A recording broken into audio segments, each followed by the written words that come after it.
In the last 15 years, Buds-N-Suds has grown from a small tribute to a friend to a major concert destination. The annual event has raised over $300,000 for Crohn's and Colitis Foundation of America to help fight the two life-altering diseases and to eventually help find a cure.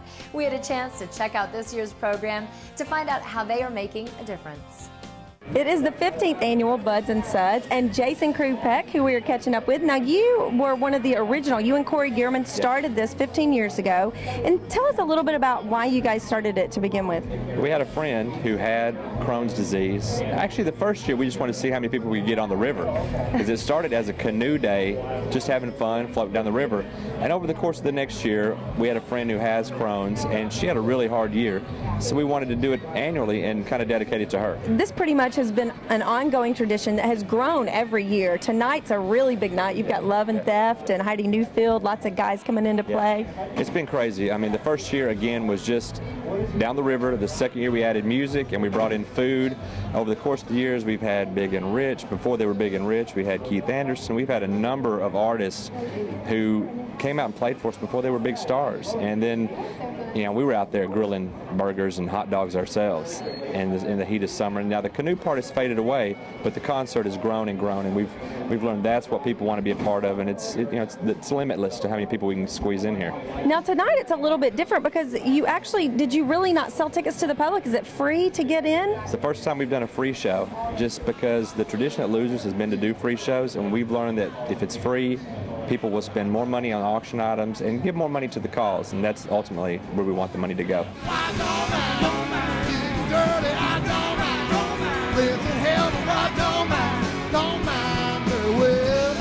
We're catching up with Jared Blake just minutes before he goes and hits the big stage. How are you? Doing great. I don't know how you doing. What a fun night to be here. Oh, I know. It's our first time playing, so we're pretty jacked up. A lot of people already out there. And talk a little bit about why you're here and the money. What a great cause for Crohn's and Colitis. Well, it is. I mean, Corey and Jason have been friends of mine for a long time, and I think they've been putting this on for like 15 years, something like that.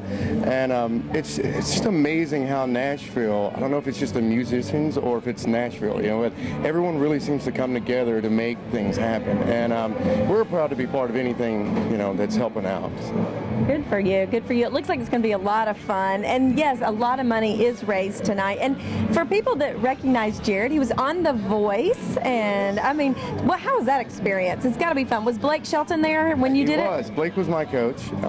It felt much like riding a bull. It was there and it was a blur and then it was gone. Gotcha. That was pretty much it. But Blake was really cool to get to know because he was just as down to earth, just exactly what you see. Is what you get with Blake Shelton. Absolutely.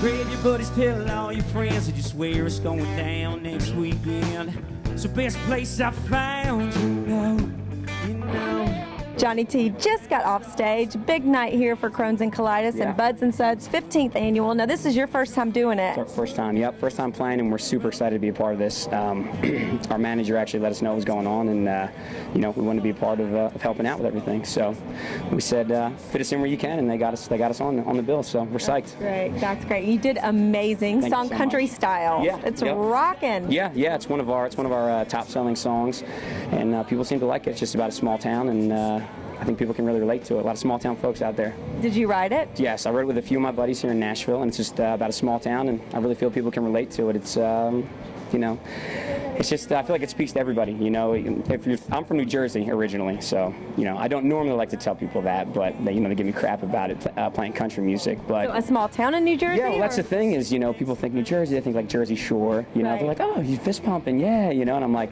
I come from one stoplight town, you know, so it's kind of one of those things where no matter where you're from, New Jersey, New York, I mean anywhere, there's small towns. So, you know, that was kind of where the inspiration for that came from, and, you know, it's been working really well for us. Now it's time for our weekly songwriter tip brought to you by Nashville Songwriters Association International. This week we sit down with Mark Narmore as he talks about the unique system of writing music in studios all over town. Learn the Nashville number system. It uses numbers for chords instead of letters. For example, in the key of C, C is 1, D is 2, and so forth on up the scale. Once you have the chord chart written, it works in any key. That's the beauty of it. It's been a great tool for me over the years to communicate my chord progressions and musical ideas to engineers, producers, publishers, and co-writers. To learn more about NSAI, visit NashvilleSongwriters.com. That's about all the time we have for this week's show. But don't forget those special All Over the Road discs we have up for grabs from Easton Corbin. Enter online only at InsideMusicRoad.com. Don't forget to check out our Facebook page too for all the latest news and events going on around town. We're going to leave you today with the first single off that new album. Here is Easton with Loving You Is Fun. Until next time, I'm Bailey for Inside Music Row, and I'll see you again real soon.